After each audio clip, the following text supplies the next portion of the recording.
traditions, exotic temples, and strong dialects. Does any of this ring a bell? Yes. The descriptions also fit very well with Busan. 7 beaches, attractive temples like Haedong Yeonggongsa, and we can't forget the famous dialect Busan 사투리. And that's when I knew Busan was going to be my second home. I grew up so much in Busan that I even mentor other students from Indonesia to help them with their Korean and life in Busan. When I teach them Korean, I sometimes see myself using 사투리. Looking back, I remember struggling to understand what my professors were saying because they were using 찐 Busan 사투리, you know, the real Busan dialect. But I think that's what makes Busan more of my home. Through the dialect, I feel the warm 정 that no other city can mimic. Global City Busan. We are in it together. This campaign is brought to you by BEFM 부산 영어방송.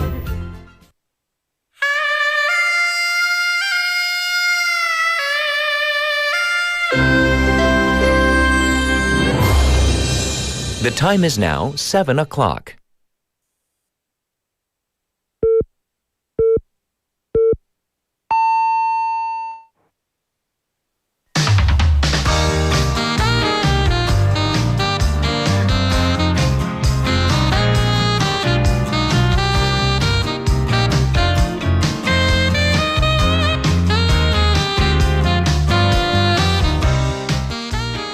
What is your favorite type of food? Well, if you answered Korean food or like any type of food from Korea, well, I wouldn't blame you because it seems that K-food is seeing a well-deserved place in the spotlight lately.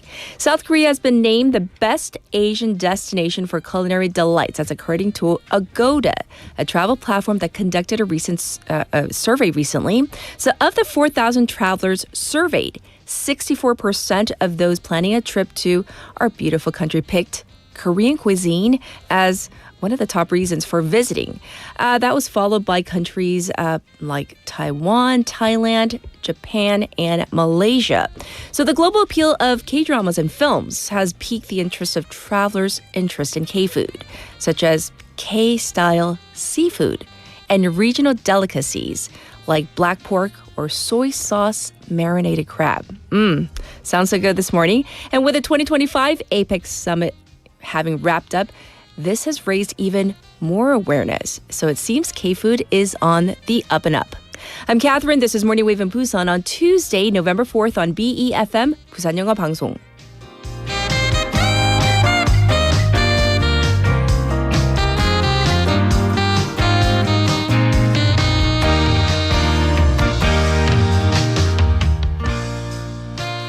Good morning, Wavers. Welcome to our program, Morning Wave in Busan on this Tuesday morning. So, yes, I tied in K-food and the fact that K-cuisine, as it was served during the summit, for example, by Chef Edward Lee, that made a lot of stories and headlines. So, APEC, we're in this post-APEC phase right now, Korea's diplomacy, and we have been covering what happened at the summit on the sidelines. But here's one event that did not happen.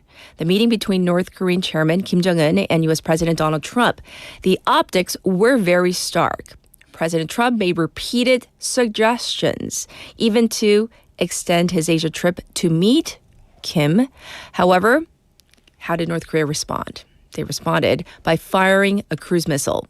So when it comes to North Korea and U.S. relations, timing has been everything, especially given the top-down leadership style of the two leaders. So many experts seem to agree that not many American presidents have been so interested or invested in meeting with North Korea as President Donald Trump has been. So with APEC behind us, pundits have narrowed down the window for a possible Kim-Trump meeting to maybe until November of next year, when the U.S. will hold its midterm elections. This is because depending on the results of the midterm elections, the momentum for Pyongyang, Washington, that dialogue could actually weaken. And the most likely window at this point is maybe next April, when President Trump is expected to visit China, again bringing him geographically close to Kim Jong-un. As for South Korea, this administration has marked its role as pacemaker to President Trump's peacemaker. President Lee Jae-myung said that while the Kim-Trump meeting did not happen this time around, this will become a seed that makes a big wave of peace across the Korean Peninsula. So this is where the situation on the Korean Peninsula stands post-APEC, and we'll see how things move along between now and next November.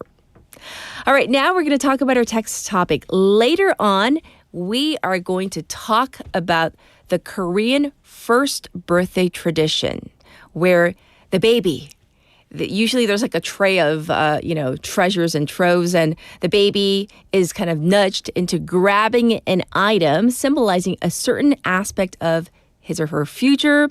For example, we have like the yarn or the string or, thread for longevity, like long life. And then there's like money, straight up money. Yeah. Or rice to symbolize wealth. Or maybe I've seen like the pencil thing, like they put a pencil saying, oh, you're going to be a scholar, you're going to be so smart. And then nowadays they also have like little fun things like, this is just an example. If dad's a doctor or a vet, like a stethoscope. So there are modern versions of this 돌잡이. So for our Korean listeners, our question is, if you've done this, like, what did you grab? I'm sure you don't remember, but I'm sure your parents told you, if you can remember what they told you. Or what did your child or children grab? For non-Korean listeners, let's pretend you're one. What would you like to have grabbed? Pretending you had a 돌잡이. 자, 나는 혹은 내 자녀 돌잡이 뭐 잡았는지 기억하시는지. 오, if you have children, I hope you remember what they grabbed, or somebody might be a little mad at you. You can send in your messages to BFM's live stream, live chat on YouTube. Go to the YouTube platform, type in BEFM, 부산영어방송 to find our channel, and you can subscribe, log in, and chat with our other waivers. From your phone, pound 9050, shop 9050. That's going to cost you 100 won. You can also reach me for free on Kakao Talk. Same thing there, type in BEFM or 부산영어방송 to find us. And then you can send in your messages. It's obviously very, easy to do, free. And send in photos too if you want. The ways you can tune into our program, Morning Wave in Busan. First up, on the radio in Busan 90.5 or 103.3 FM, depending on where you are. And I said, we're streaming live right now, so check us out if you haven't checked us out on YouTube. But of course, do it safely. And yes, you can check out our program on the BFM app and also the Popbang app. Both are free and easy to download. It is Tuesday. I am so looking forward to seeing Andrew today for Wave Sports. Yes, yes. Oh, I forgot to bring my Dodgers cap. All right. In hour number 2, we have Bonnie with Simply Sustainable. Our special interview today, we're going to tackle a two-pronged issue. First up, we're going to talk about Israel and Hamas. As you know, that there is this ceasefire agreement in place brokered by the U.S. However, there's still been scrimmages and fighting here and there. So we're going to find out if this is holding up. And the second prong of our story today, we're going to talk about this UN Special Rapporteur report about the Gaza genocide, a collective crime. So we need to find out what the key findings of this report, what's the purpose? And, South Korea's mentioned in that report. So how does that all fit into this puzzle? Let's find out with our expert in hour number 2. I'll be back with news overview.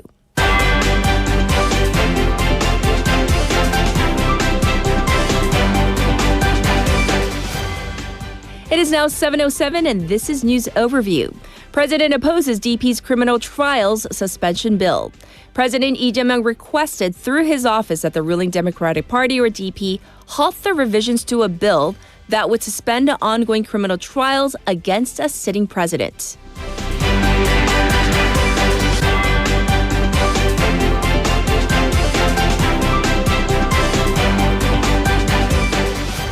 President orders suspension of sale of state assets. President Lee Jae-myung yesterday gave emergency instructions to halt the sale of government assets upon concerns they were being disposed at a financial loss for the government.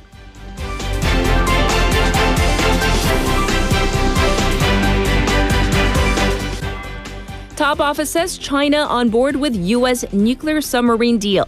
The presidential office said it expects to complete a Memorandum of Understanding, or MOU, and a joint fact sheet on trade negotiations with the U.S., adding that it has convinced China on the nuclear power submarine development with the U.S.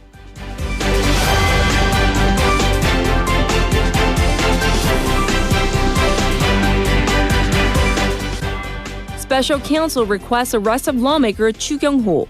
The former People Power Party or PPP floor leader faces allegations of having interfered with other lawmakers voting to strike down the December 3rd martial law by changing the location of the opposition party's meeting upon request from ex-president Yoon Suk-yeol.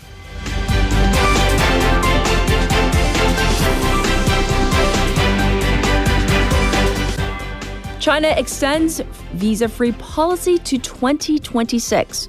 Beijing says it will extend its unilateral visa exemptions for more than 40 countries, including South Korea and Japan, through the end of 2026. And this was News Overview.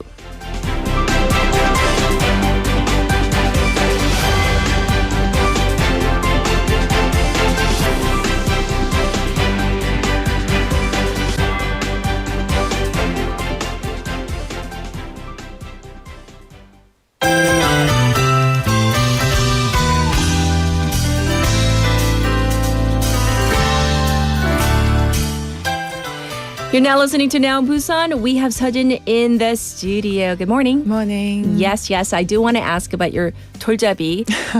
I'm assuming you can't remember way back, like when you were one. So did your parents ever tell you if you had a 돌잡이, what you grabbed? Before that, guess what I grabbed? I'm going to say maybe a pencil. Oh, Well, what did you grab? it's similar. It's a brush. A brush? Yes. So what was on the tray or what was in front of you? Do they say? I wish I remembered. Oh, but you grabbed a brush. Yeah, So that's what I brush indicating what? I also wonder what that means.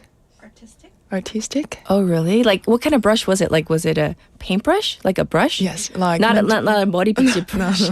no. Like I'm going to have long and beautiful hair and I'm going to brush it all the time. When you said brush, so I was like kind of like thrown for a loop. Like, what does she mean by brush? Oh, so paintbrush. So it could be, I guess, are you artistic though? I'm meant to be artist then. Oh, maybe. Are you artistic? I like matching colors. So then... That's an art. Okay. yeah. We'll go with that. Okay. You are very artful in matching colors. Thank Got you so much. Yeah. All right, we're going to jump into our first story. Busan is stepping up its game in cancer treatment with a new proton therapy center to be set up in Gijang County. That's right. The Dongnam Institute of Radiological and Medical Science, or TIRAMN, in Gijang will soon have its own proton therapy center. And it will link to Seoul National University's Heavy Iron Center to create world-class cancer treatment cluster and a self-sufficient local care system. I see. So it does sound like a major step forward for Busan City. Yes, Busan City and partners signed the MOU, Memorandum of Understanding, to build this center, a comprehensive local cancer treatment network, and they're focusing on personalized treatment for kids and for hard-to-treat cancers. Basically, the proton therapy is one of those advanced radiation technologies that minimize damage to surrounding healthy tissue while precisely targeting and destroying cancer cells. It is particularly effective in pediatric cancer cases where tissue damage can be fatal, and it's used for many solid tumors, including brain, head and neck, lung, and liver. Yes, so this is both amazing in terms of medical innovation and for industrial growth and obviously for the people, the patients that need this therapy, right? Yes, and the city wants to go further than this. The city now plans to develop an entire cancer treatment ecosystem from radiopharmaceuticals to regenerative medicine. Yes. At the moment, South Korea has only 2 proton therapy centers, both in Seoul. In fact, many local patients still travel to Seoul for treatment. Right. So this should reduce the need for long travel and related expenses. Yes. So better convenience for the patients. And it should also boost medical tourism, I'm thinking. Yes, Mayor Park Hyung-jun said, through this agreement, Busan aims to become a global hub for cancer treatment, advancing not only high-end therapy, but also linked medical industries and medical tourism. Yes, indeed. So thanks for going over that first story. Next up, we're going to talk about Busan's traditional markets, which are getting a tech upgrade. Yes, this month, Busan City has launched an AI-based safety monitoring system to enhance fire safety at traditional market, which are especially vulnerable to fires. 7 markets are part of it, including Pansong, Chaesong, Choryang, Sujong, Changlim Traditional Market, and Haran 5 Days Market. Oh, so how does this exactly work? Can you explain the system? Yes, about 500 shops are being fitted with AI-enabled throwable fire extinguishers and temperature humidity sensors. I see. When a fire breaks out, a system instantly sends alert through a 24-hour control center, which immediately connects to the 119 emergency dispatch center, allowing for a rapid response. Yes. Mayor Park Kyung-jun said by integrating AI technology into traditional market, they are creating a much safer environment. And which is, this is such a good thing for our city. But, you know, the traditional markets, I hope that we can really support them. Moving on, let's talk about autonomous buses here in Busan. So what's happening on this front? Busan is taking another big step toward the future of transport, with autonomous buses now being tested along one of the city's main BRT route, connecting Daesung intersection and Jungdong. They're doing a full system check before the next year's official service, so no passengers will be riding during this trial. What exactly are they going to be testing? They're checking how the vehicles communicate with their surroundings. Things like vehicle to everything V2X, high precision mapping, as well as driving stability. The data they collect will help guide how Busan rolls out autonomous public transport across the city in the future. Yes, and so these trials, as they're testing it out, how long is this going to go on for? It started yesterday and they will run for about 2 months, every weekday night from 11:30 p.m. to 3:30 a.m. right through early January. Okay. It runs along the BRT exclusive lane from Daesung intersection in Dongdae all the way to the stop near Haeundae district office. Each bus will have both a test driver and safety officer on board at all times, just in case. And manual driving will also be used during these early stages. Okay. The city is asking for residents' patience in case of brief traffic delays. Well, thanks for giving us a heads up on that one. All right, next, this is a big one. Busan is hosting the 2025 World Anti-Doping Agency. It's also known as WADA out of the sporting world, the global conference in December. So it's going to be happening December 1st through 5th. Is that correct, at PESCO? Yes, it's taking place from December 1st to 5th at PESCO. It's the first time the conference comes to Asia, and it will be co-hosted by Busan City and Korea Anti-Doping Agency. Yes. About 2,000 delegates from about 190 countries will attend the gathering. They will be discussing the future of fair and doping-free sport. The key attendees will be president of WADA, numerous heads of international sports federations.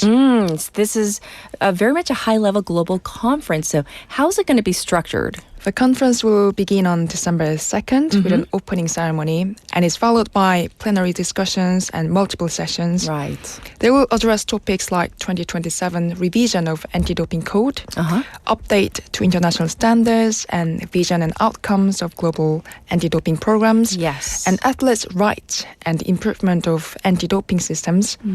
On the final day, they plan to announce Busan's declaration, which is on collective vision for fair sport. Yes, so it sounds like a major step forward in reforming global sports and governance, right? Indeed, the organizers are stressing shared responsibility, not just athletes, but trainers, officers as well. Yes. So education and compliance widen across the whole ecosystem. One official said this conference will highlight Busan's growing reputation as a global sports hub. Indeed. Well, thank you for going over all the local news with our listeners. We'll check in with you tomorrow. Thank you, Sajin. You're welcome. All right, now let's get to your traffic and weather. Good morning. Good morning. 굿모닝입니다. Good morning. 좋은 아침입니다. Morning wave in Busan. Morning wave in Busan. Morning wave in Busan. Major news, local buzz, and expert takes. It's all here on Morning Wave in Busan. Brighten up your morning commute with Morning Wave in Busan. Morning Wave in Busan.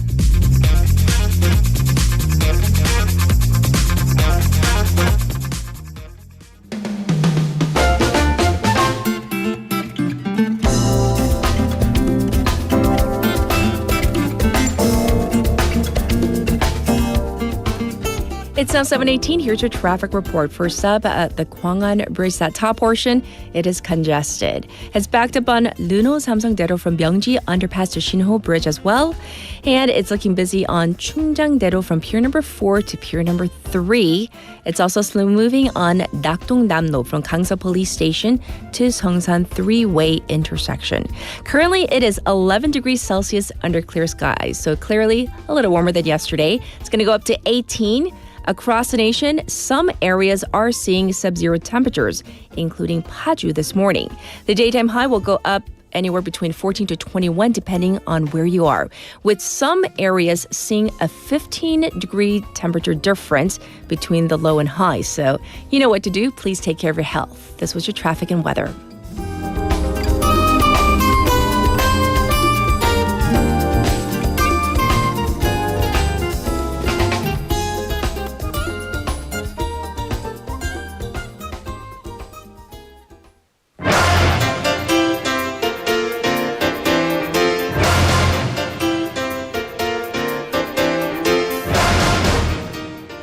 It's time for top stories. We have Haley in the studio. Good morning. Good morning. Yes. Well, let's get your take on the 돌잡이.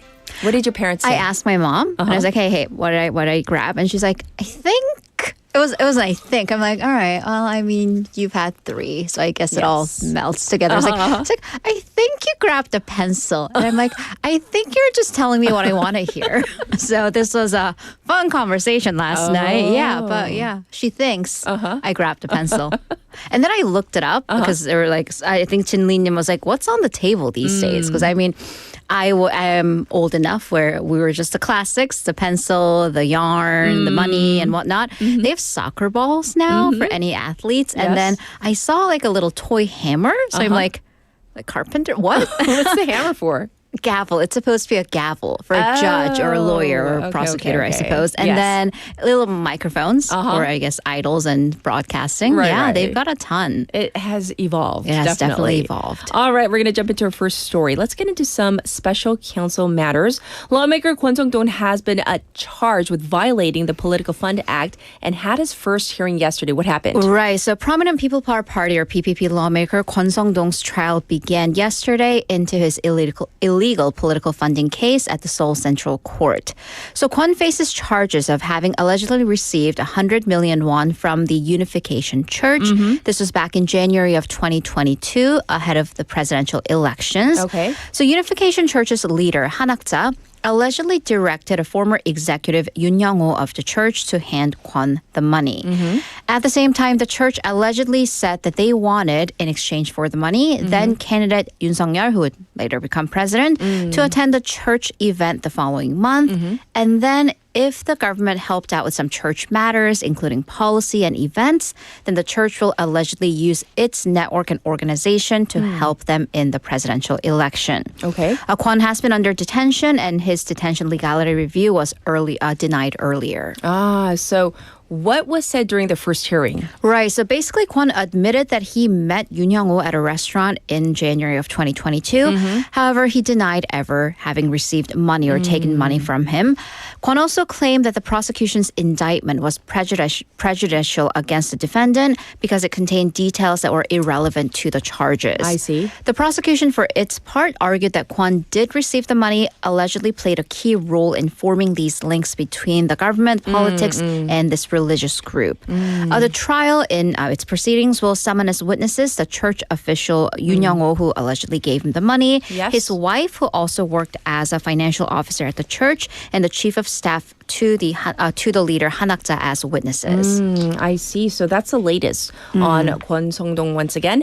This next story is about the fallout from the Georgia plant detentions because that story has not died down. It seems like this incident has struck some South Korean companies real deep. Right. So, of course, the 300 South Koreans are safely back in the country. However, the ripple effect, it is still ongoing. So this is a report from the Washington Post, which said that after the detention of some 300 South Korean workers at the Georgia Hyundai LG Ensol battery plant and Hyundai Motors plant. Multiple South Korean firms have either withdrawn or suspended their investment projects and plans to the United States.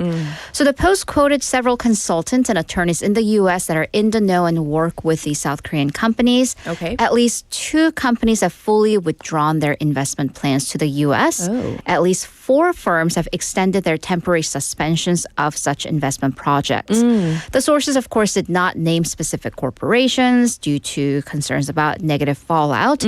But analysts say that this incident happened at a location, Georgia, that was seen as being emblematic of South Korea-U.S. economic cooperation and therefore left huge uncertainties. Yes. And the two governments have come together, though, and made moves to prevent this from happening. So has this helped? Not much on the scene, especially where specific employees are concerned. So while on principle they did have multiple meetings on working levels and agreed to set up a separate Korean desk and also work potentially on visas and permits. But if you are an employee of one of these companies and you're asked, do you want to go on a business trip to the U.S.? The first instinct is going to be, not after what happened. Exactly. So the Washington Post said that the decline in investment sentiment has to do in part with immigration crackdowns, but also generally new visa regulations, even including the heightened fees for the H-1 visa. Attorneys reported that not only South Koreans, but other Asian nationals from Asian countries, they do fear having to go on business trips to the U.S., and that makes corporate decisions complicated. Indeed. Well, next, it's completely different. We're going to talk about the National Pension, which has taken quite the turn in its investment methods. Right. So the National Pension or South Korean Social Security, they of course take payments from companies and subscribers, individuals. What do they do with the money? Well, they do invest, and that investment has become quite a bit aggressive than in the past, veering away from its stability, safety first attitude of the past few decades. Okay. So this is according to data from the National Pension Service, the NPS. As of the end of June of this year, it had invested 635.5 trillion won back into stocks, 주식투자. That is a milestone because it's 50.1%. So a little over half of its total funding, marking the very first time that over half the Social Security or pension funds went into stock investments. Yes. So let's look at its finance report for the last 10 years. What has been putting its money towards in the past? What is it now? The change is really notable because looking at 10 years ago, at the end of 2015, bonds, 채권, they accounted for over half of the holdings, not even a third of the money in stocks, but that's flipped almost completely. Okay. So simply put, what does that mean? The national pension funding is reducing the ratio of its safe but low yield investment and going for a somewhat of a higher risk funds, which is symbolic of how its very constitution, how its structure has been changing. Yes. So what's the reason behind this flip? Money. Concerns of the pension going bankrupt, Sure. of younger people not receiving the money. And that's been such a big issue lately because of rapid aging. More people receiving the money now than the number of people we just have available to pour into the fund. So the concern has been with the fund potentially running out before the younger generation, and we're talking those in their 30s, have even a chance to dip into the fund. So research shows that boosting the fund's investment profit rate or return rate by just 1% can delay that, the inevitable depletion rate by years and years. So you can say that the aggressive investment may be an effort to make it more sustainable. What's notable, however, is that stock investments are heavy on international overseas stocks, 해외 투자 over domestic. So we're talking 35% versus 15% overseas to domestic, respectively. So why? Experts say, what all experts say. Don't put all of your eggs in one basket, Right. is the point. Diversifying its portfolio to reduce risks for when the South Korean economy goes into a bear market, potentially.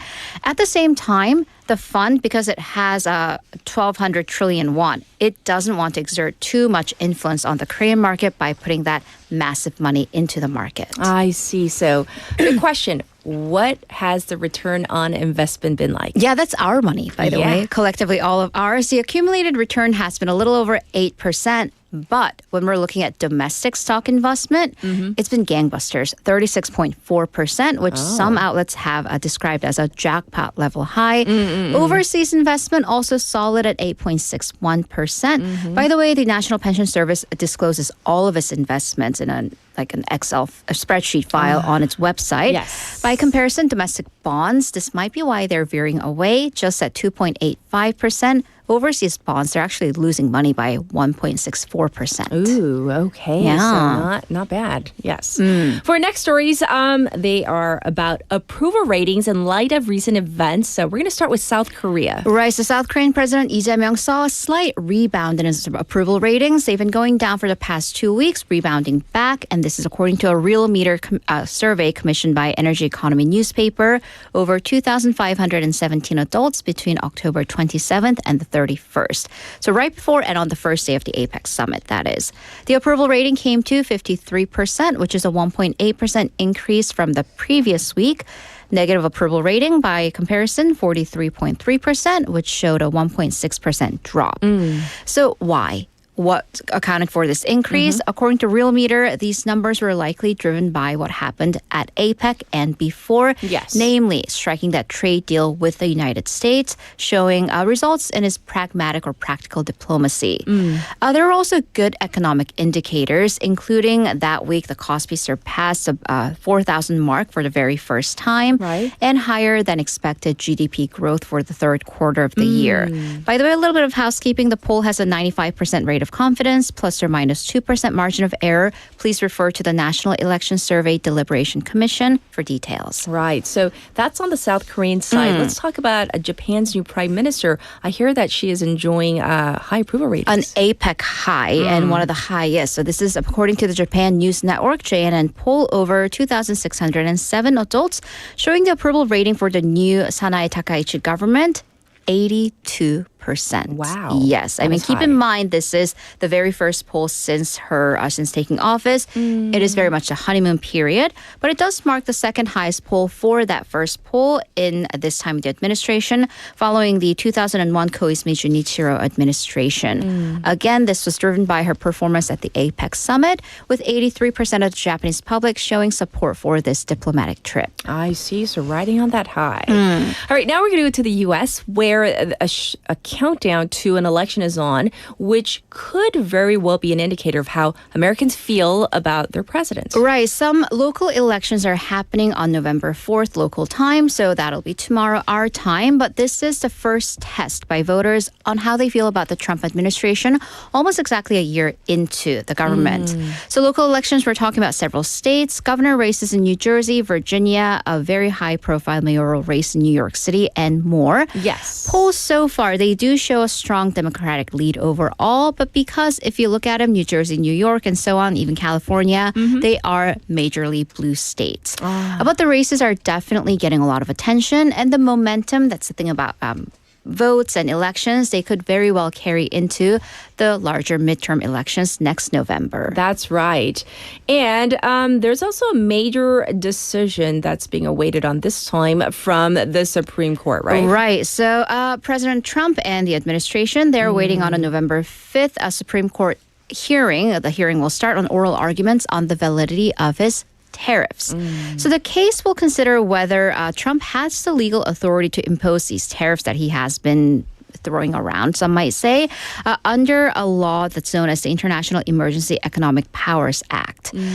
Trump did hint at going to the actual hearings, but on Sunday local time, he wrote on Truth Social that he will actually not be attending because he does not want to call a lot of attention onto himself, saying that this is not about him, it's about national security. If we don't have tariffs, we don't have national security, and the rest of the world, quote, will just laugh at us. So there you have it. First hour news. Thank you, Haley, and we'll check in with you in hour number 2. See you in a bit. We are ready for our first song break, so here it is. This is a song request from Taejin. I Was Born to Love You by Queen. I was born to love you with every single beat of my heart. Yes, I was born to take care of you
about you. I wanna love you, love you, love you. Born to love you, born to love you. Yes, I was born to love you. Born to love you, born to love you every single day, day of my life.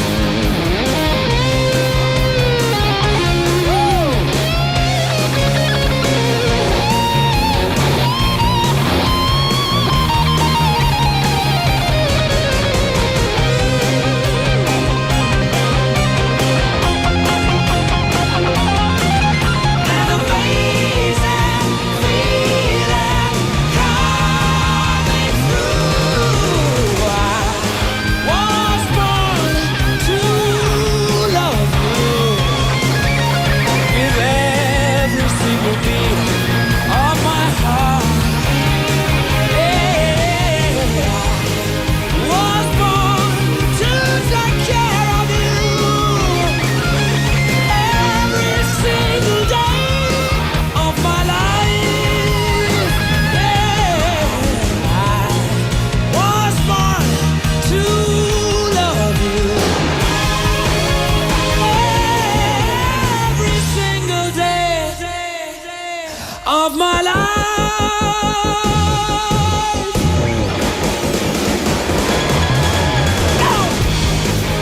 Woo! I love you, baby. Yeah. Born to love you. Yes, I was born to love you. Hey, I wanna love you, love you, love you.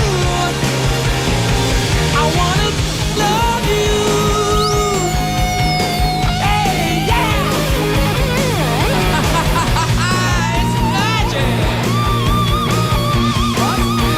I guess I'm lonely, lonely, lonely, lonely, yeah. I wanna love you. Love you, yeah. Give it to me.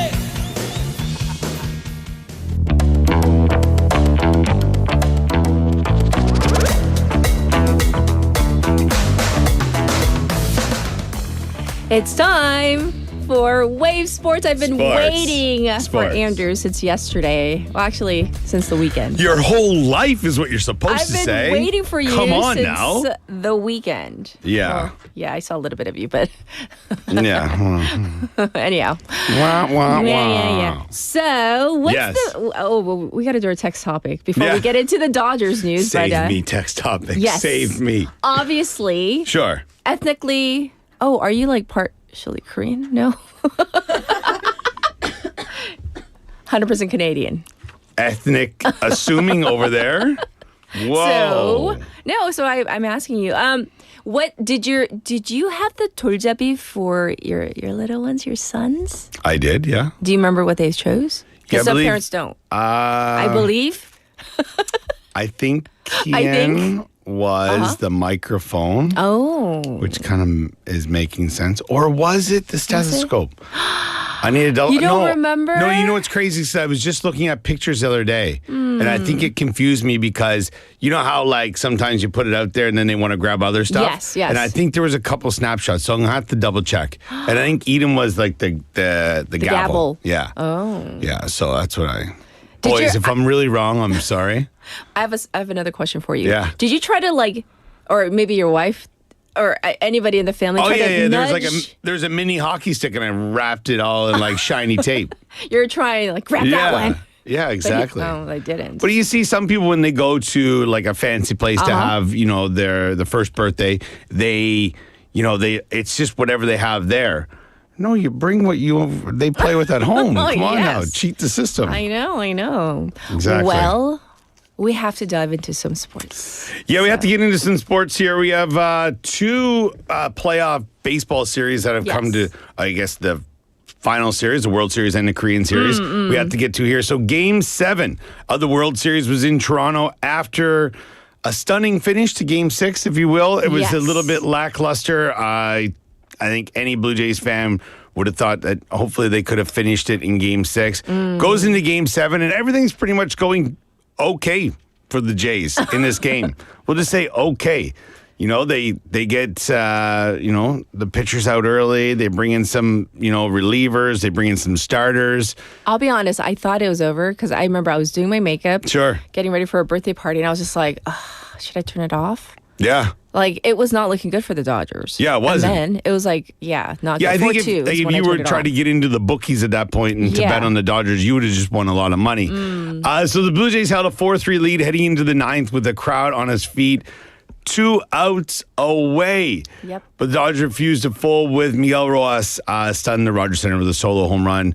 And that place was rocking. I had friends that were there, and they were just like, it went from like hero to zero in no time. It was pretty, So, but, again, they went into the extra innings and then the 10th and then the 11th, and Will Smith delivered a decisive swing. And I read online that they thought it was kind of funny that, just a few years on from slapping Chris Rock on stage to hitting the game-winning home run in the World Series.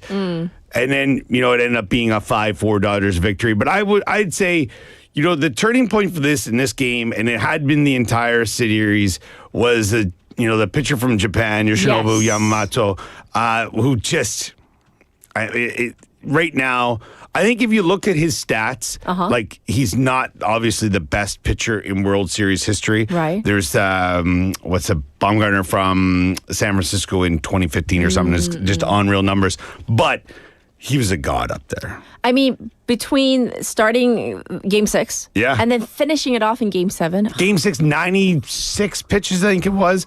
But a lot of people couldn't believe he came out again for the 11th inning. Exactly. But yeah, so, as far as Game 7 finishes go, I think this is only like the second one in the last 8 World Series. And the crazy thing was that Scherzer, who pitched for the Jays, pitched the last one as well, which is kind of crazy. Right. But yeah, any of your thoughts? How's family and friends back home? I mean, like I said, I was I had the stream on and putting on makeup, and then I was just like, and then roommates like, should we shut it down? I was like, just keep it on. It's just like entertainment in the background noise. Great and background then it started getting noise. exciting. Breaking the hearts of Canadians everywhere. Right. And then the first thing I texted Andrew. Yeah. Because I was like, ooh, it's getting interesting. But I will say, as a Canadian, and watching how it kind of, galvanized the country, brought everyone together, I don't think anyone's going to forget this for a very long time. But obviously, if they would have won, it would have been a bit different. Yeah.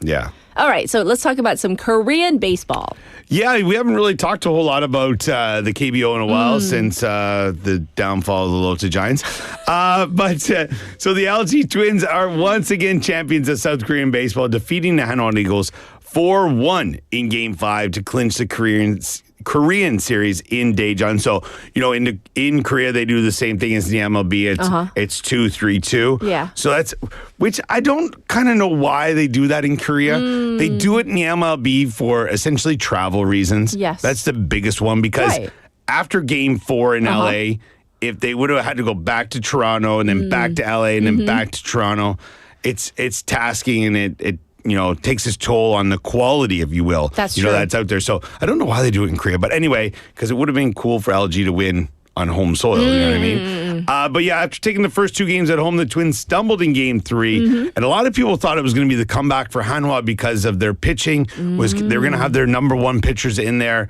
But unfortunately, that's not how it went. And in Friday's clincher, a starter, Anders Tolhurst, delivered the 7 innings of 1-run baseball, while a series MVP, Kim Hyun-soo, drove in 2 key runs. It's funny how it says drove in because he did also win a car, which is pretty. And he was super excited about this. Oh, really? Because you see sometimes when players win things, they're all like, hey, thank you. He was like, yeah. And I was like, whoa. Excited about that EV out there. Yes. All right. So Hanwha's bid for their first championship since 1999 came up short, and an early injury scare to starter Moo Dong-ju forced the Eagles into the bullpen early. But I've talked to some friends who are more in the know about the KBO. I think I know quite a bit, but these guys Yes, are a little yes. bit more dialed in, especially What did they say? with some other teams. They said that, people were talking about the pitching with Hanwha, and the manager took out some starters early in the Korean series. But the problem was that he kind of hung them out to dry through like the end of the season and in the first couple rounds that they went through. I guess only the one round before this, but he left them in really long. So when it got to this, they were pretty much strung out, if you they were will. knackered. They're Okay. knackered. So a lot of people were saying that might have had to do with it, but. Pretty positive for LG. Their second win in 3 seasons. Maybe next year's Lotte's season. There's always next Fighting. season. Yes. Yes, Fighting. exactly. Always next season. All right, let's move away from baseball and now let's go to soccer or football, whatever you want to Sure. call it. 축구, because the MLS Cup is underway, and Yeah. And a lot of people were interested to see how this is going to go Yes. with Son Heung-min being with LAFC. And, because in the UK or in European football, you have the knockout stages of, if you want to say it, the European Cups or the FA Cups, these kind of Yes. things. But this is a playoffs. It's a different system in the U.S. And a lot of people are wondering, how Son Heung-min will do, how he'll fare. Yeah. I think it's just another game for the guy. He's going to be quite fine. Right. So LAFC booked their place in the Western Conference semifinals with a dominant 4-1 win over Austin FC. Now, Son Heung-min opened the scoring in the 21st minute and later added an assist during an LFC attack that overwhelmed Austin's back line. We're going to get to the call from LAFC for that first goal against Austin. Ball by Buanga. They got Son Heung-min in open field. Buanga continues his run. One-on-one with Ilie Sanchez. Son Heung-min! You mess with the ball. And Son Heung-min gores the Austin defense. LAFC with the breakthrough. I don't like how he pronounces his name. It's It's Son Heung-min. Can you not? I did Right? not want to throw what I call them, not really a colleague, but another person, fellow sports guy under the bus. Under the bus, But come on, let's throw him under the bus. I mean, Yeah, yeah. it's they could be doing better, and I'm Yes. sure that Sonny must hear that. I'm sure. I mean, I don't think he's watching his highlights, but Right. when they interview him, we're Right. here with Son Heung-min. He may be, young, but not that. He's Heung-min, right? Yeah, so it's kind of funny, but but Dennis Buanga struck before halftime, and Jeremy Ebobisse added the fourth late in the Yes. second half to seal the comfortable victory and keep LAFC's playoff run alive. Now, this does set up, the Western Conference semifinal against. Now, I did not plan this. Obviously, I have nothing at stake in this. Vancouver. If I was going to choose a team Yes. in the MLS, it would be Toronto FC because I've been to a game. That's Right, probably right, the right. only reason I would choose them. But they are up against the Vancouver Whitecaps. This is on November 23rd, so we still have a few weeks to go Yes. before this. And it will be Sun's first appearance in the conference semifinal since joining the league. And I don't know. It will be interesting because I think their styles are a bit contrasting. Vancouver's been at the top almost the entire season. Right. But it's because of how they play as well. There's a lot of their counterattack, and they're waiting for that breakdown, and then boom, they're on top of you. Whereas LAFC, they're just right from the get-go. Yes. All guns blazing. So I think, if anything, Vancouver might be able to expose LAFC's defense. But on those counterattacks, they might leave themselves open for, Buanga or Sonny to move in. But Yes. it'll be interesting to see. Another Canada-LA match. I don't know. We'll see. We'll see. We're getting comments about your mustache, how it's growing in Movember. It's coming now. Leslie says, everybody tell Andrew how good his mustache is Hey, growing. thank you, Leslie. Yes, Love so it. At the end, you can soon explain why you're doing it because it's for a good cause. So, all right. Anything else in sports that we need to know? So there's kind of a big announcement at the end of last week, and I don't know if I'm hoping this kind of blows a few other people away out there, but Yes. Mayweather Pacquiao rematch. Really? Yeah. I'm sorry. You just reacted of how I read it in the headline when I saw it. I was like, What? Like, really? Yeah, somebody's out of money. They need their pockets filled. I mean, but both of them are so, Old? Old and rich. Oh, yeah. So more than a decade after their blockbuster Yes. 2015 showdown, Floyd Mayweather Jr. and Manny Pacquiao appear close to meeting in the ring once again. Now, Pacquiao confirmed in a recent interview that the rematch is almost agreed upon. Oh. Pacquiao now 46. I mean, it's they're both getting up there in age. It'll be interesting to see how this goes. Now, I think they're trying to get this set for Vegas, obviously, because that's where they're probably going to make the most money, unless they went, the Saudi route or something like that, okay. which they probably could get a more of a payday. Sure. But I think, Vegas is the Guess boxing how old mecca. Floyd Mayweather Jr. is? Isn't he 52? 48. Yeah. So they're in their 40s. Yeah, Ooh. they're up there. They're up there. But I mean, the thing is, they both had, some matches as of late. More Mayweather, more on the, I don't know. It's like an exhibition. Yeah, that's the word I was looking for. Yeah. Spectacle, if you will. You're trying to be nice. Yeah, but Yes. just because the guy is still unbelievable. Like it's pretty crazy how he's able to, keep this going year after year. But yeah, that's what it is. All right. Real quick, though, the whole Movember Sure. movement, can you explain it real briefly? 'Cause So- it's for a worthy cause. Worthy cause, definitely for sure. So Movember is just a play on words. Your mustache is your Mo. Change November to Movember. It's an annual charity that is supposed to raise awareness for men's health Yes, across the yes. world. Get men talking. Not being so stubborn old dudes. And shy about, talking about your health. right? Not just men's health, but also mental health awareness, Yes. suicide prevention, prostate cancer, and testicular cancer awareness. All really important. So Yeah, and thank things you. that are preventable, not preventable, but if you get checked out and if it's caught early enough, you're Yes. probably going to be okay. Early screenings are the best way. That's the biggest best thing line right of there. defense. Well, thank you for coming in and sharing the plethora and wealth of your sports, IQ and all that you know. Sports IQ. Hey, love it. I'll take that on a day like today. All right, but I don't know if you want to hear this song request from Benny. He requested "Celebration" by Kool and the Gang because the Dodgers and LG, they won. So he wanted Benny, to say congrats. you're on my list now. You're the poop list. Well, anyhow, have a wonderful week, and we'll check in with you next week. How about that? Have a good one. All right, everybody. Once again, "Celebration" by Kool and the Gang, and this is from Benny. We'll see you back at 8.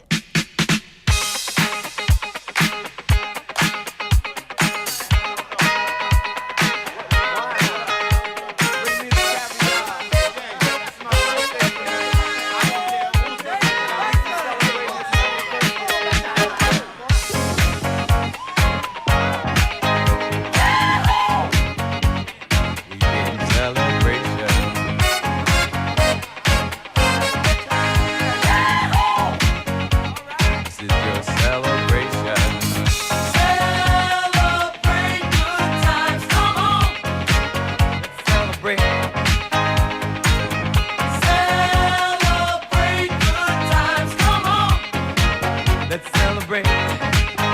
There's a party going on right here. A celebration to last throughout the years. So bring your good times and your laughter too. We gon' celebrate your party with you. Come on now. Celebration. Let's all celebrate and have a good time.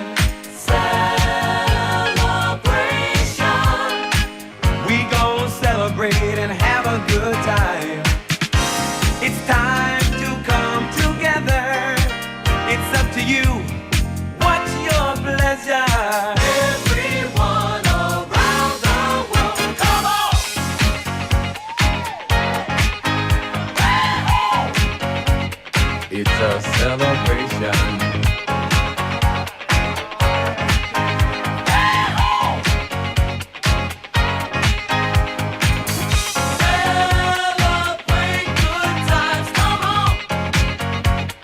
It's a celebration. Celebrate good times, come on. Let's celebrate. We're gonna have a good time tonight. Let's celebrate. It's alright. We're gonna have a good time tonight. Let's celebrate. It's alright, baby. We're gonna have a good time tonight. Let's celebrate. It's alright. We're gonna have a good time tonight. Let's celebrate. It's alright.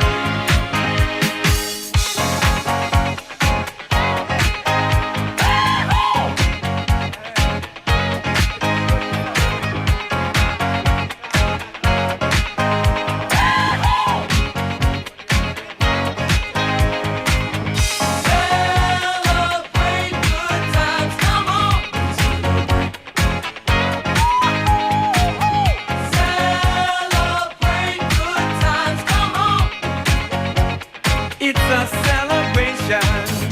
Celebrate good times, come on. Come on and celebrate tonight. 'Cause everything's gonna be alright.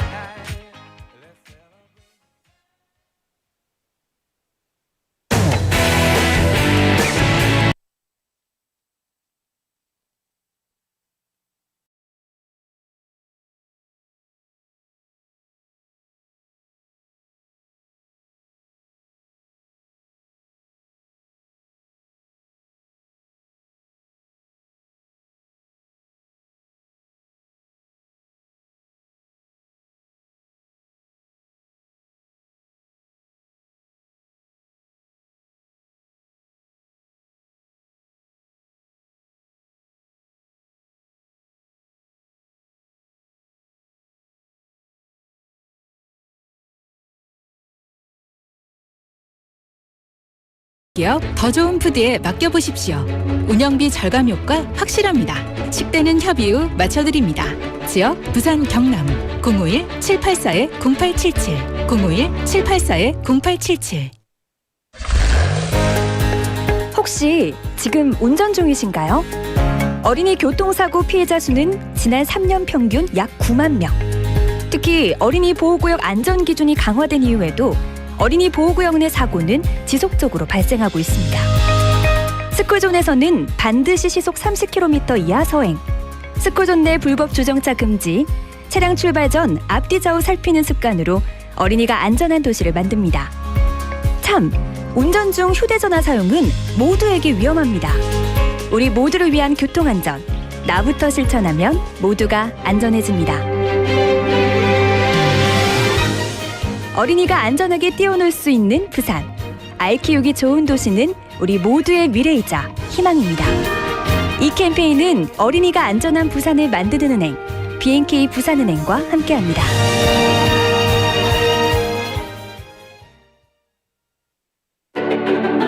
안녕하세요, 개그맨 이상훈입니다. 올스타 잉글리시가 준비한 공개방송 We Are K 드디어 여러분을 찾아갑니다. R&B의 황제 한희영, 우리 김조한씨, 아츄 러블리즈 예인, DJ 페리와 피리 연주자 김지윤의 K-EDM 스테이지, 선물이 빵빵 터지는 다양한 이벤트까지. All-Star English Everyday Star 신민수입니다. 부기도 오고 날씨 요정도 옵니다, 여러분. K-부산, K-pop, K-sound, a global festival of music, English and culture at We Are K. 동아 인터내셔널 데이와 함께하는 올스타 잉글리시 공개방송 11월 6일 목요일 오후 4시 동아대 부민 캠퍼스에서 만나요. 저 러블리즈 예인이도 함께해요. 모두 함께 만나요. 아츄.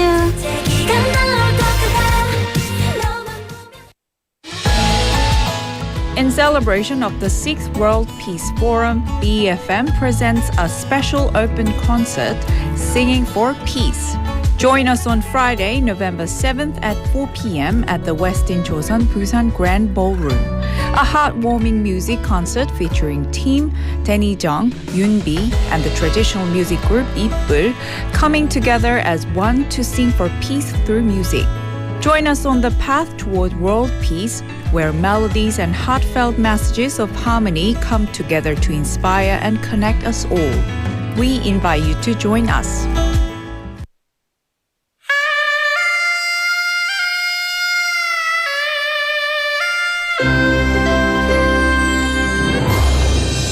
The time is now 8 o'clock.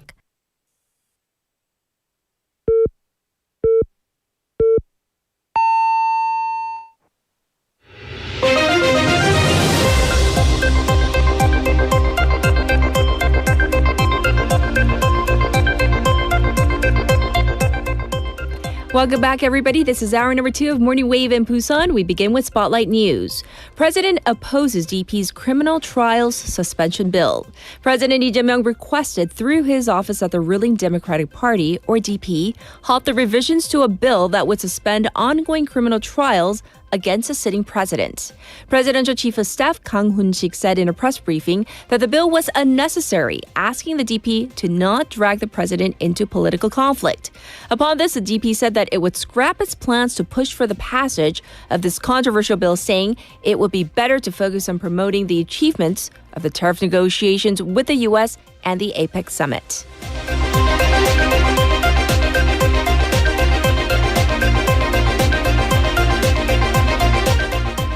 President orders suspension of sale of state assets. President Lee Jae-myung yesterday gave emergency instructions to halt the sale of government assets upon concerns they were being disposed of at a financial loss for the government. The presidential spokesperson later said that such concerns arose during a recent parliamentary inspection of the Korea Asset Management Corporation, where lawmakers pointed out that state assets were being sold for next to nothing. The culture minister told reporters that President Lee ordered ministries to refrain from asset disposals except in cases of unnecessary assets, and to receive approval from Prime Minister Kim Min-seok in such cases.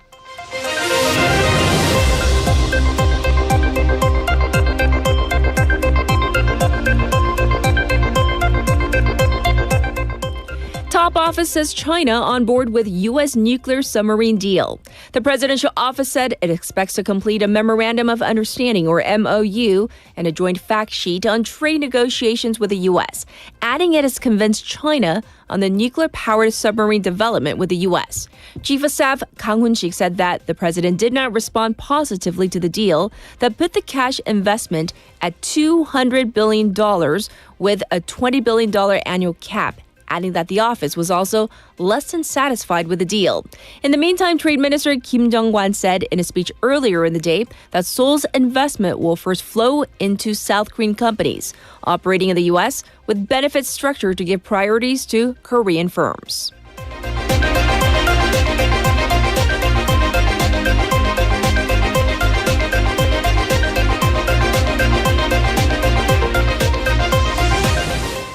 Special counsel requests arrest of lawmaker Chu Kyung-ho. The special counsel investigating former President Yoon Suk-yeol's insurrection case has requested an arrest warrant for former People Power Party, or PPP floor leader Chu Kyung-ho. Chu faces allegations of having interfered with other lawmakers voting to strike down the December 3rd martial law by changing the location of the opposition party's meeting upon request from ex-President Yoon, leading to 90 of 100 APPP lawmakers missing the parliamentary vote.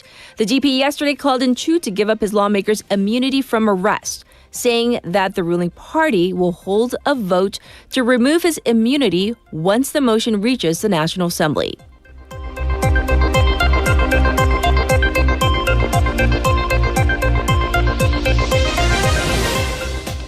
China extends visa-free policy to 2026. Beijing says it will extend its unilateral visa exemptions for more than 40 countries, including South Korea and Japan, through the end of 2026. The Chinese Foreign Ministry made the announcement, adding that Sweden has been newly included on the list, effective from November 10th. Under the policy, passport holders from said countries will be exempted from visa requirements for the purpose of business, tourism, family or friend visits, exchange, and transit, with the stay lasting no longer than 30 days. And this was Spotlight News.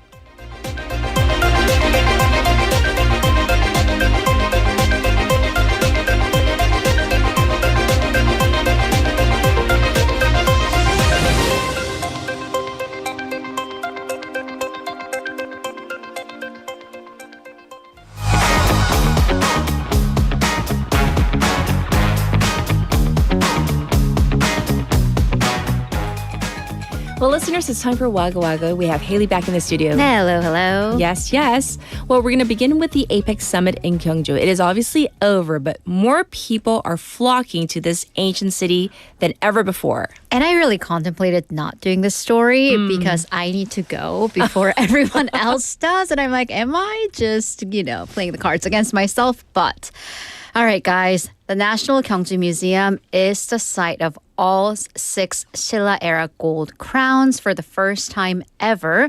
And it's popular, as you can imagine. So much so, the museum is capping the number of daily visitors. So these open runs going and lining up before the museum opens, very much real.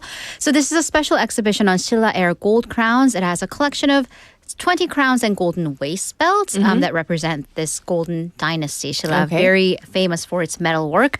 It is the first time in 104 years since the discovery of these crowns that all 6 of them are going to be at the same place. So this exhibition was obviously planned in commemoration of the APEC Summit, also coinciding with the 80th anniversary of the museum's establishment. So on Sunday, that was the first day, the public showing of the crowns, people were lined up, and line seems to be an understatement, but they were flooding the parking lot before the museum opened. So it had to start handing out numbers. Yes. So how many people will be able to get in per day? Right. So these exhibitions are going to be divided into 17 sessions on weekdays and 23 on weekends. 30-minute entry spaced out. Okay. Each session will allow 150 people, so it won't be too crowded. So this will be, for weekdays, 2,550 people per day. Tickets will be handed out starting at 9:20 a.m. Museum opens at 10. It's all free. It's just for entry. Yes. The museum said that this limit was inevitable to ensure safety and a pleasant viewing experience. That's right. So if you're going to go... Please after know about I the limits. do. Oh, sorry. But yeah. Okay, so let's move on. A city council member is under fire for asking public officials to help celebrate his daughter's first birthday, hence our text topic today. And I do want to ask you, we go to weddings. I, of course, will go to funerals. But if a colleague were to say I were married and had a child, if I gave you, hey, Catherine, my Haley Jr. is turning 1 this weekend. Here, we're having a party. Okay. Here's our invitation. Are you coming? Or are you coming and rolling your eyes? No.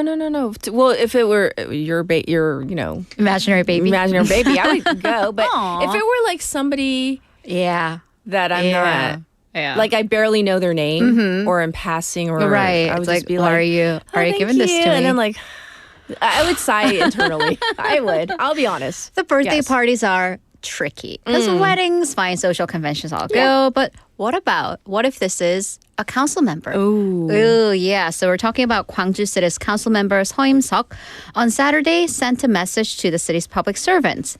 This is my daughter's first birthday. We're not holding a party. But please pray for her and send good thoughts with a photo of said daughter. All right, so that itself is iffy. Okay. Here's the maybe ick part. The timing, the city, as many cities are, they're going through the annual administrative audit. So the timing. The council member is on the audit panel by the city council, plus the city's budget is undergoing the city council's evaluation. So one of the officials who received the invitation said, I had to think long and hard about what we're not holding a party, but celebrate with us meant. Yeah, what does that mean? That's a great question. So some of them took it as, celebrate with, with show your heart. Okay. Well, the council person said that friends and acquaintances had previously said, we're so upset you didn't tell us about your daughter's first birthday. So that's why they decided to send a message to everybody. But they added that some people did send money. However, they gave back. He's saying he gave back. He refused all of them and never received any material goods from public officials, but still apologized for this. Okay, so that's a little iffy. Yeah. Okay, but apparently this is not the only instance of an elected official under fire for holding family celebrations in a very public manner. I mean, this is definitely the lower profiled one of the recent cases. We're talking about Democratic Party lawmaker Choi Min-hee, who held her daughter's wedding at the National Assembly during the parliamentary audit of the government. Okay. She did receive congratulatory envelopes, as it is customary, including from those who work for institutions that are under the parliamentary inspection and or corporations that have government contracts. So conflict of interest. And by the way, that is in violation of the anti-graft law.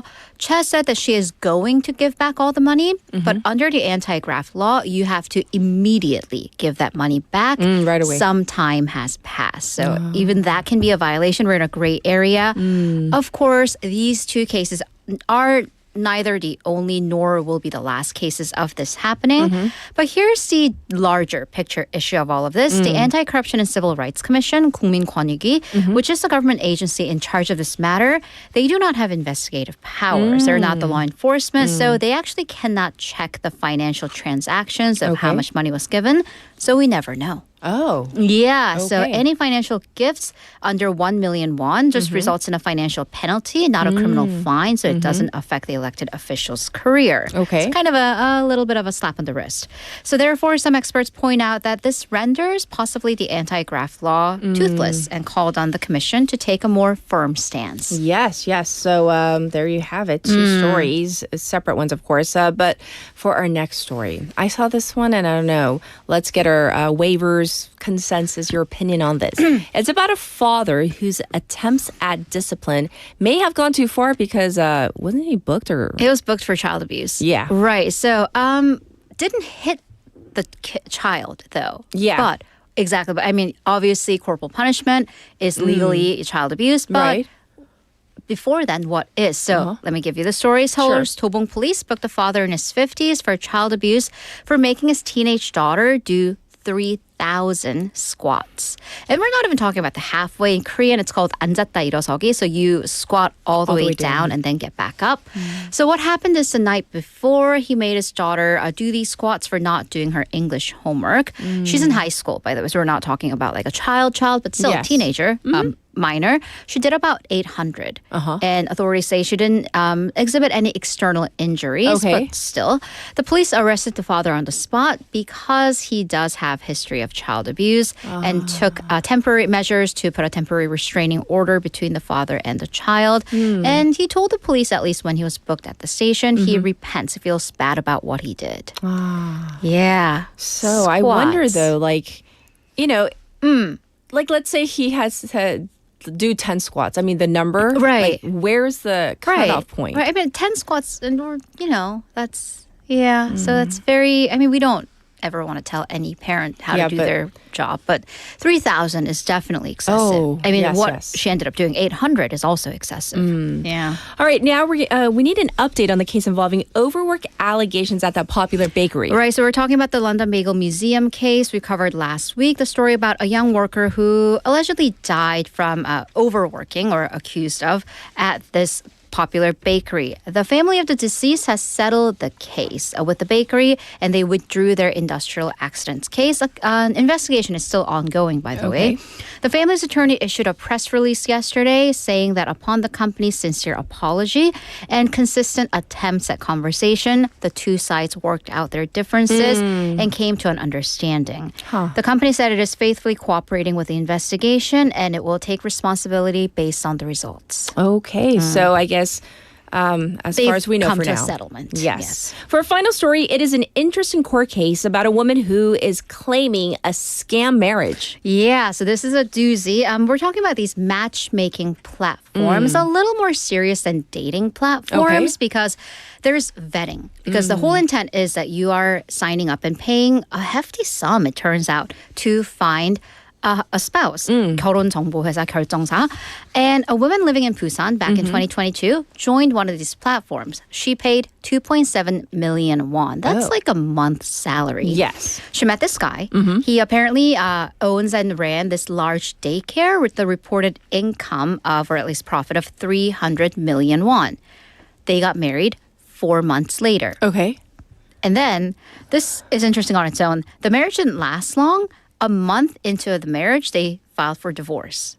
Wow. Yeah. That's so fast. this isn't the story that made it onto the news. But in the proceedings, divorce proceedings, she found out that he does not own that daycare. He's an administrative worker. His parents do, though. But he actually makes about 1/6 of what he claimed his income was, which is, by the way, I'm just saying just because it is smaller compared to what he claimed, but it's not, it's not little. 56 million won. Okay. 5,600만 원. Right. 연봉. But So as what opposed to 3억 won, that's different. So she actually filed for damages. She didn't sue her husband, soon to be ex-husband. She sued the matchmaking company. Okay, so we need the nitty gritty. What was the argument here? Because, okay, so obviously he said he made 300 million and he didn't. He didn't. So Okay. she's saying that the company was negligent in not properly vetting the members. The court struck down this case.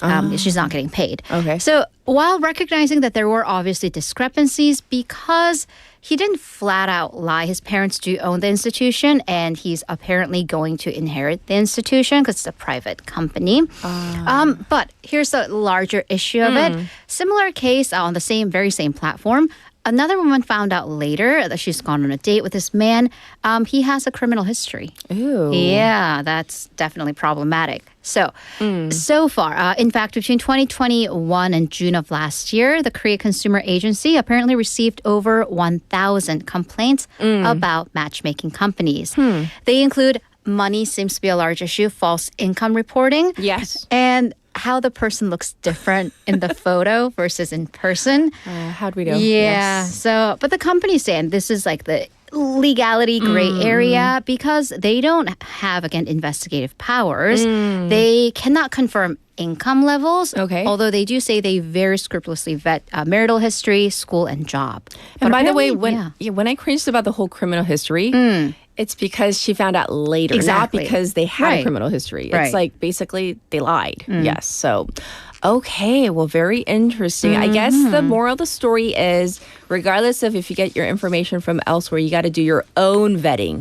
But then if you're paying 2.7 million won, the assumption is, expectation is that is included in the money. Is it but not? I don't trust anybody. Yeah, well. People lie. We are married Yes. too, so this is not People your lie, problem. so.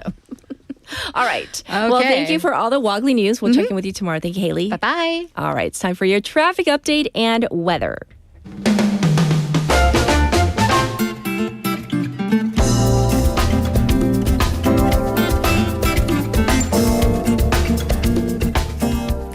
Let's get your traffic update out to you right now. There are a few accidents to report on. First up, on Nakdong-daero from Kupo Station to Kupo Bridge direction, right before the bridge. There's another accident on Seo-Nakdong-no from Buram Underpass to the Race Park, right past the underpass. And there's another accident being reported on Busan Ring Expressway. That is Busan 외곽 순환 고속도로 going toward Changwon, right near the Kijang Cheolma toll gate. And it's congested on Mandakdaero from Sukdung to Deokcheon intersection. Currently, it's 14 degrees Celsius under clear skies. It's going to go up to 18. Across the nation, some areas are seeing sub-zero temperatures, including Paju this morning. And it's going to go up to maybe 21 degrees. It really does depend on where you are, with some areas seeing a very wide gap between the morning low and afternoon high of up to 15 degrees. So please dress accordingly and take care of your health. This was your traffic and weather.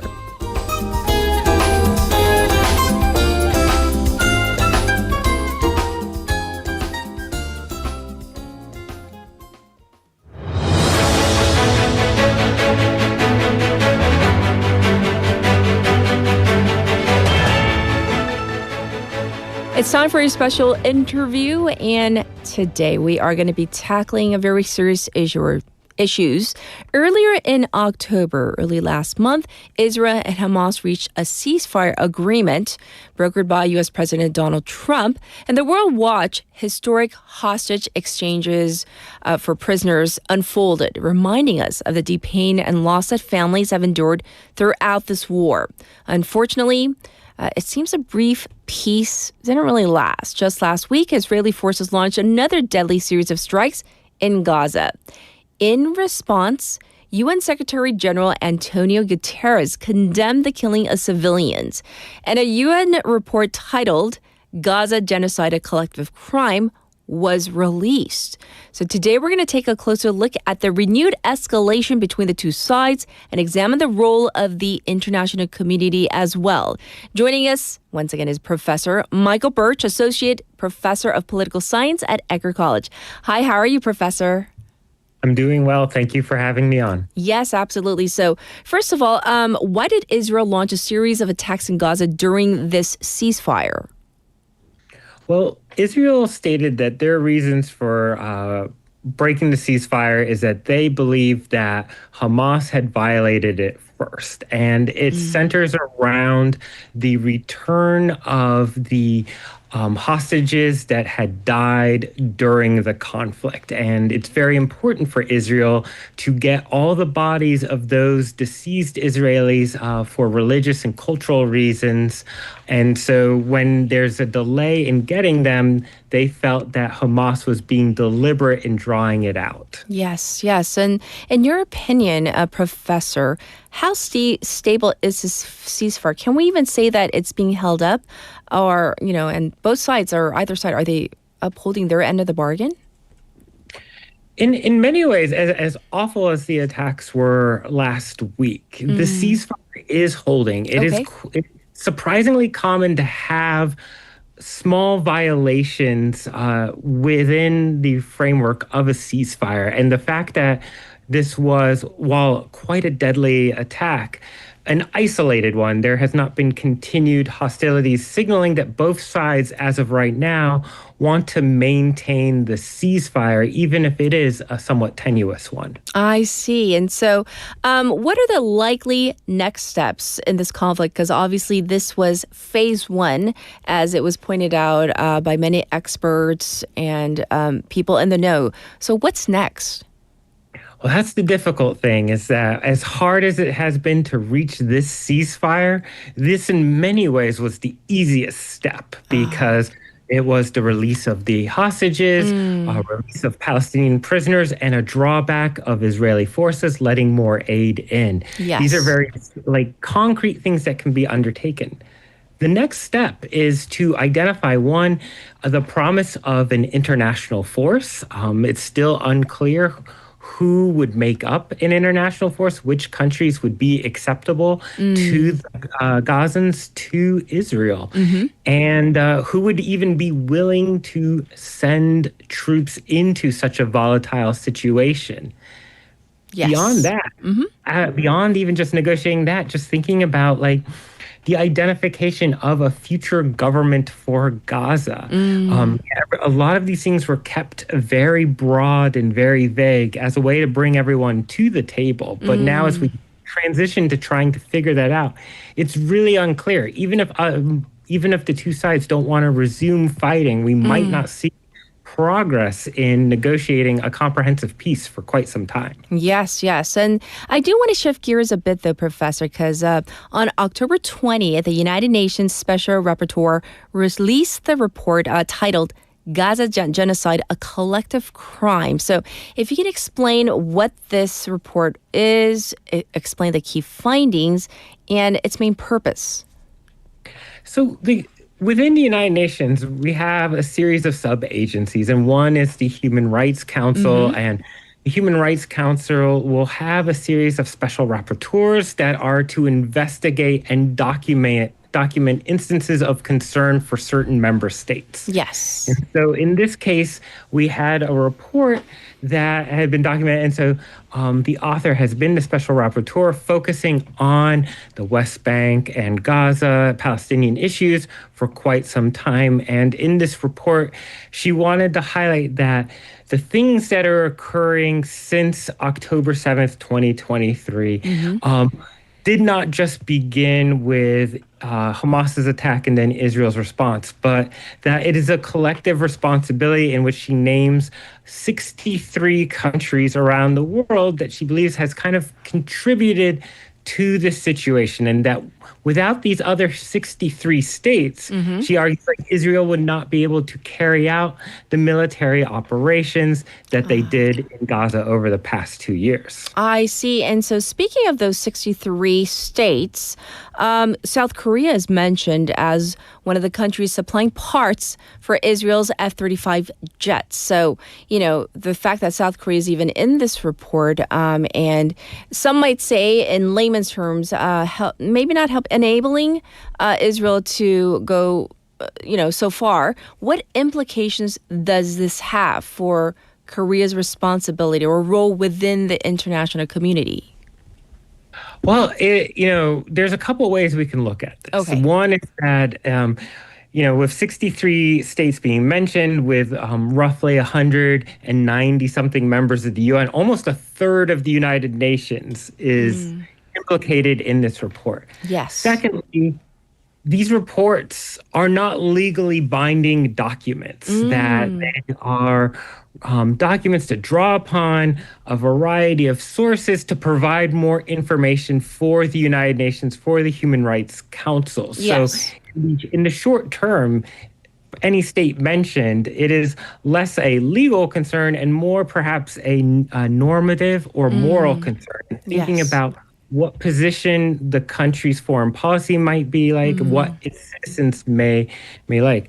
Finally, in regards to South Korea, while mentioned in there, just mentioned in really one section of the report related to the F-35, as you mentioned. And so if we're thinking degrees of responsibility, there is a linkage, but not as high as perhaps some other member states that have provided lots of weapons or have stronger, more comprehensive diplomatic ties. I see. Thanks for thoroughly explaining that to our listeners out there.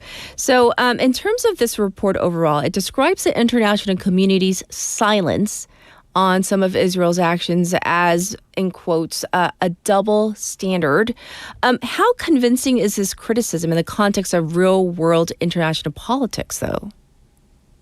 I think it becomes really hard at establishing double standards. And just for one regard, is that at any given moment, unfortunately, in the world, there are conflicts all over. And what that means is that, yes, so some countries, some states might focus more on one conflict and speak out more on one conflict than another. And it becomes very easy to identify almost every country in the world hypocritical and perhaps, or having a double standard in which they are focused more on one foreign policy concern versus another. Broadly speaking, I think at this point, the author, she is focused on that maybe many of the countries in the West and East Asia with South Korea, Japan, have focused so much on Russia, Ukraine, and what they see as to be violations of international law without providing the same focus to Israel, Gaza. That seems to be some of the authorial content there and intent. Yes. But it's a common issue. Yes, indeed. And also, what potential impact do you foresee this report having on future ICC actions? ICC, for our listeners out there, is the International Criminal Court, and also UN discussions and the foreign policies of the countries that are involved. I think the major implication for this report is just it is one of a continuing series of reports that we see more and more from UN-based agencies. And this is reflected in Prime Minister Netanyahu's speech to the United Nations 2 months ago now that it's November. That where most member states walked out of his speech to the General Assembly. That's right. We see increasing isolation of Israel on the global stage. And this report will contribute to that isolation, providing more documentary evidence for those that are concerned with Israeli actions. Yes. As for the ICC has indicted various members of Hamas, various members of the Israeli government, but there's a lot of indictments currently out there by the ICC. It still requires enforcement by member states. And we see more and more hesitation for member states to enforce arrest warrants by the International Criminal Court. Yes. And so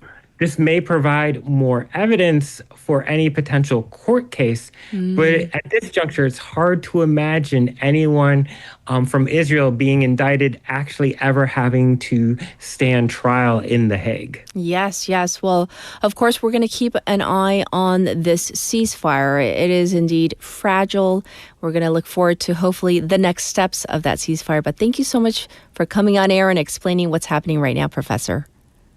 My pleasure. Thank you for having me. This is Professor Michael Birch once again, and we talked about the current status of Israel and Hamas, and of course also that report that we just mentioned, how, yes, South Korea is in there, but as the professor points out, relatively speaking, not much of an impact as compared to other countries. Well, we're going to take a song break, so here it is. This is Eric Clapton's Change the World.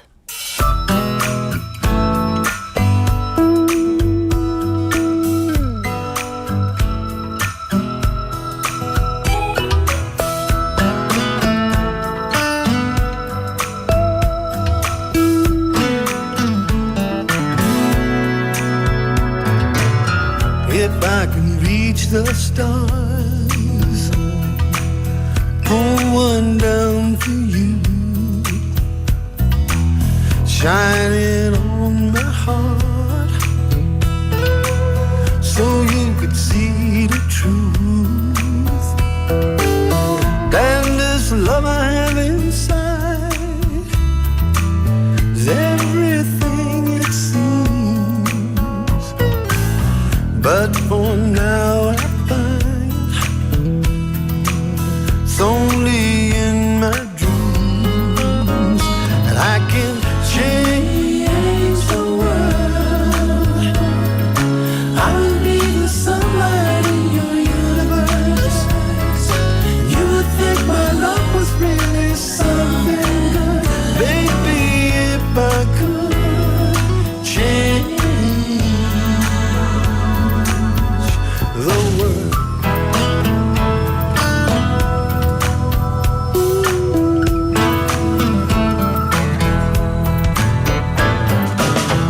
If I could be king, even for a day, I'd take you as my queen. I'd have no other way. And our love will rule in this kingdom we have made. Till then I'd be a fool,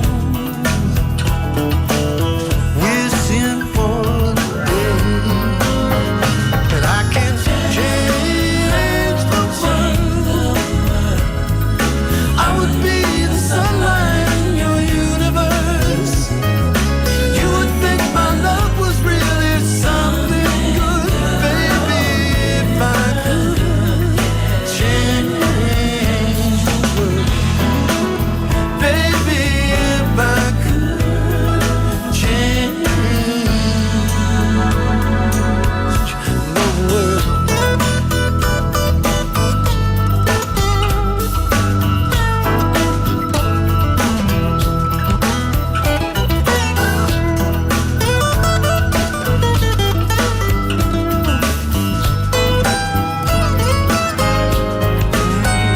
I could change the world.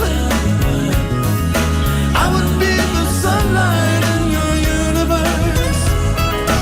You would think my love was really something good. Baby, if I could change the world. Baby, if I could change the world. Baby, if I could change the world.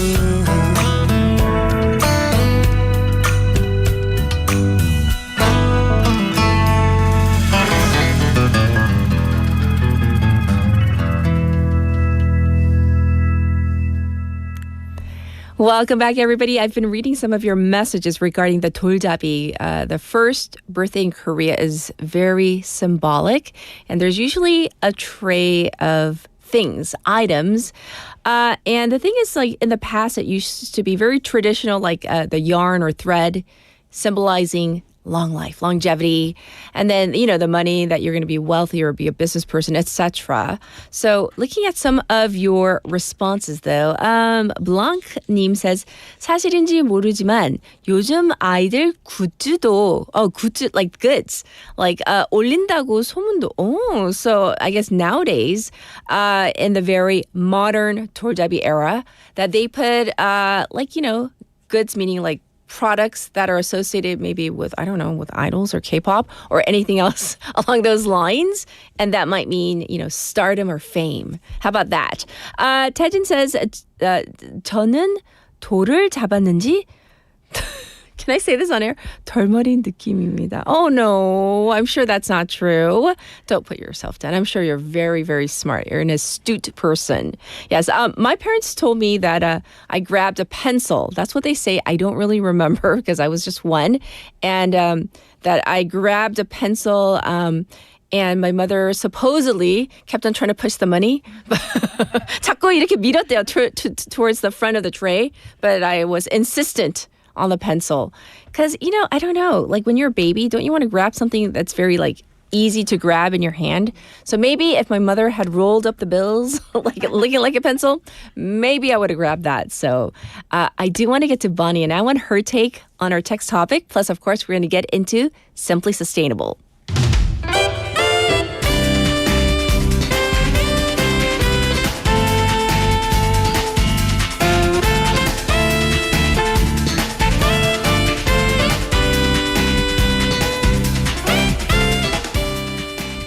It is now time for Simply Sustainable. We have Bonnie in the studio. Good morning. Oh, we match. Yeah. The denim look is denim going look on. today. Yeah, I like.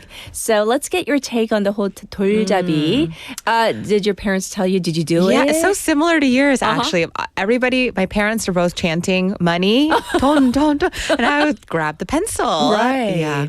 Defiant from the very beginning. But it's so funny because it's so true. My mom said the same thing. She worked when I was young and never could help me with my homework, but I always used to get all my homework done, was very studious, Yes. and always stayed up, even though I stayed up really late, but would always finish all my work by myself. Right. So, you know, maybe there is something too.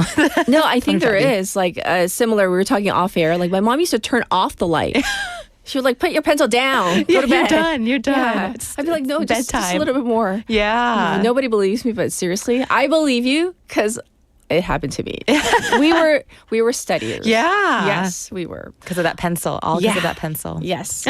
Well, let's dive into Simply Sustainable. What do you have for us? So today we're talking about a topic that is close to my heart because it's my biggest pet peeve. Which and is? people that are close to me know that's food waste. Wasting food. And I don't know really where this came from, but from an early on age, I just hated wasting food. So I'd eat all my food, but my friends would get really annoyed because when we go out to a restaurant, I would take all the leftovers. So it didn't matter what it was, breakfast, lunch, dinner, always would take all the leftovers. Really? And I love leftovers. I still eat them. But that came from hating food waste. And did you know, I'll give you an interesting statistic here, that there's enough food on this planet to feed every single person and way more, actually. We grow enough food on this planet to feed every single person and way more. Okay. So really no excuse for anybody to go hungry, but we know that many people do, right? I mean, yeah, we hear about food scarcity in parts of the world. Oh, yeah. And sometimes it's in your own country, Yes. in your own neighborhood. And you would think, well, in Korea, do people, not have enough? Some people don't, Oh, apparently. And same thing in the States. You see people who don't have enough. Definitely. Versus tons of food that's wasted. Literally yes. tons, right? Yes. Every first world country, I'm sure, has many people that still go hungry, many children that still go hungry. And actually, 783 million people worldwide are chronically undernourished. So not getting the food that they need. And about 1/5 of all the food produced for humans is lost or wasted. Ooh. So in numbers, this equals to be about 1 billion meals per day. Per day. Per day? Yes. And then I have a question. I don't know if you can answer, but like wasted, I get lost. How can wasted as in it like we have it on our plate and then it just gets thrown in the away, trash but can, lost? or the food that has been produced but never even really got to people in the first place. I see. Okay. So through transit or through the harvesting process, Sure. it never even got to our tables. Okay, but 1 billion meals thrown away every day. Yes, every day. So those are 1 billion meal. Billion is a very big number. So those are all, that's all food that could have gone to somebody in need. So in thinking about this has obviously not a big effect on people, but also the planet, because we know that food waste is one of the biggest contributors to greenhouse gases. Right. So we know this is a big factor in climate change. So food affects climate change in this way, in two main different ways. So it starts from food waste, like we're talking about, like it actually gets thrown away, like it never gets eaten, like food that gets grown doesn't get eaten, and then also through animal agriculture. So I'll break down these two ways. The first one is food waste, which actually starts at the farm. So even before it gets to you, the consumer, so much food gets wasted because even at the fields and the crop fields, a lot of food doesn't make it to the boxes to get to the grocery stores because of how it looks. Oh, in Korea we call them 못난이s. Oh, yeah. Right, they're not pretty. Not perfect. And so they don't think they'll get eaten or they'll get bought by the consumer, so they don't even make it to the boxes to get sorted. So from there, much of the food just doesn't even get picked. It gets, rots in the fields. Though. Yes, because it's still very edible. Right, It's still it's the just not same like food. Perfectly formed, symmetrical, right? But they've done studies on this where people at the grocery store, they will pick out only the best looking. The prettiest ones. Yeah, not even the shape, but also the color. So there's a lot of different factors. Even if it has a little ding on it, like a little bump or a little dot on it, people won't touch it. So that's why a lot of it gets left on the field. Okay. But then after it gets in transit, a lot of the food sometimes in transit gets bumped or bruised and then some of it rots a little bit. So then we lose some of it that way. Then it gets to the grocery store. But a lot of the food at the grocery store we know doesn't get bought. Yes. And if it sits on the shelf long enough, then it doesn't look as pretty then or, it passes its time to be bought. And so then a lot of the food at the grocery store gets thrown away. Okay. But then let's talk about the food that actually makes it to your home. Yes. It's gone through all of that. It's like the survivor produce and food that has gotten to your plate, to your house. But then us at home, we know probably throw a lot of food away because it doesn't get eaten in time, or let's say we make the food into a meal and it turns into leftovers, but then that doesn't get eaten in time. So I'd want to ask the waivers out there, how much food are you wasting in your own home? So how much food are you putting in that food waste bin, and is it because that it has gone bad, or is it because you just didn't have enough time, or maybe you changed your mind? What are the reasons why you're throwing away this food? I'll be honest that when I cook in big portions, but I have consciously been trying to cut down on doing that because number one, I don't have room in my freezer. Yes. It's like, okay, meal prep is good. Yeah. But, I believe in meal prep. Sometimes, you're so busy and you made a ton. And you always start out small and it just somehow grows. Yes. And then so, I put them in the glass, ware and then put them in the freezer. Yeah. But then at a point, you're like, there's not enough room in the freezer. So I told myself that was one of my New Year's resolutions. Oh, is really? to cut down on the portions when I cook. Yeah. So that it's kind of like, okay, if we can't finish it within 2 meals, then that's just too much. Yeah, that's a good strategy. Right. So I've been working on myself. But I'd say it's even really good though that you even freeze it, because I think a lot of people it sits in the fridge and they don't eat it after a couple of days, and a lot of people just throw it away. Right. But you can actually freeze a lot of stuff. things. Right. Yeah. Throughout the years of me not hating food waste, I've realized you can soups and different jigaes, you can actually freeze that stuff and it will stay good. Yeah. So freezing is actually a really good way to cut down on your food waste. So you're doing the work. Okay. Give yourself credit for that. Yay. The second main reason that food waste affects our planet is animal agriculture. So that is growing food for livestock or the livestock themselves. Okay. And did you know more land than ever is being used for this farmland? And actually all that land could be used to grow food for actual people, but instead it's being used to grow food for animals. So about 77% of global agricultural land is used for livestock, 77%.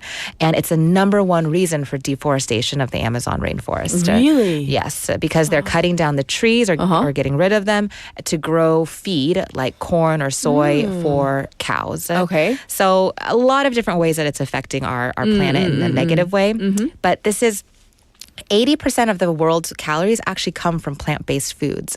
So the majority of our land is being used to grow food for not humans, but for animals, even though we consume mostly plants. I see. So a lot of waste is going on in there. Okay. But now the question is, okay, so what can we do? Yeah, what can we do? Because as a consumer, we're not out there in the crops. So we can't be like, no, actually, I do want that apple that's ugly. I know, it's okay. I'll eat it. Even though I would do that. But since we can't, what can we do? I'm going to talk about food past the expiration date. Oh, this is important. Yes. This is so important because I've had debates with my roommate on this. Yes, I'm sure a lot of people do. Like, he thinks magically, like, at the stroke of midnight, like Cinderella. Like, seriously? I'm like, milk is not Cinderella, I tell him. Yes. But a lot of people believe this, and a lot of people kind of go by the hard date. Like, oh, as soon as it hits that date, it has to get thrown out. But I realize this, not the hard way, but I actually volunteered at a lot of food banks back in California. And they have a chart there that tells you how long food can go after the expiration date. And it was shocking how long some food can go after the expiration. Or I don't want to say, some of it is best by date. Yes. Some of it is, like best like the buying purchasing date. Yeah, the sell by date, and there's like a best by date, and then there's an expiration date, right? So there's many different dates on there. But it was shocking to see some of the like non-perishables can go years after that date printed on it. But the manufacturers of these products, they want to put that stamp on early. Yes. Because let's be honest, they're businesses. Yes. I mean, they would like for you to eat it, consume it, or, throw it out. And then so buy you it can again. buy more. Yes, exactly. It's a business cycle, yes. Right? So, even though, so let's talk about those expiration dates. Can you give us some like tips or foods that we can, safely consume? Yes. So actually, this is according to the USDA's Food Safety and Inspection Services. So they actually said most food is actually very safe to eat after the expiration or the print by date. Okay. Except one exception, baby formula. Oh, yeah. So that's the one thing that you definitely want hard pass on. Stick to anything it. past that date, throw it out. Okay. But anything past that, a lot of things can go extended, and I'll give you some ones that a lot of people, will use a lot of times. So dairy products like butter, 1 to 3 months afterwards. Cheese, 1 month. Eggs, 3 months. 3 months. Sorry, and actually, I'll give you a good trick for eggs. Instead of going by the date, if you have a glass of water and you put the egg in, if the egg sinks, then it's okay. If it floats, then it's not okay because it means there's a lot of oxygen inside that got in, and it will make the egg buoyant. So that's the trick to use instead of going by the date. What a great tip. Okay. And then next, milk, 1 week after the date, printed date. Yes. Yogurt, about 1 to 2 weeks. Yes. Yeah, because yogurt, our producer is so happy. A lot of you are like, oh, yes, I can save money with this, right? No, because we argued about the milk, my husband and I. Oh. I was like, milk is not Cinderella. So I usually I don't go by dates at all. I go by the smell test and the taste test. Right. If it obviously has some sort of mold on it. Or a funky or smell. It looks different. Yeah, like it's slimy, obviously, then throw it out. Yeah. If it smells a little sour, obviously throw it out. Sometimes you got to taste a tiny little bit. Just, tiny bit, little sip or a little taste. If it tastes bad, of course. But I usually go by that because I know this about the dates. Canned food. Canned food. So food. canned beans, get this, 3 years after the date. So really? Yes, it has a date on there. It could go 3 years after that date. A lot of canned foods can actually. So any canned fruit, 1 to 2 years. Most veggies like corn, peas, 2 to 5 years.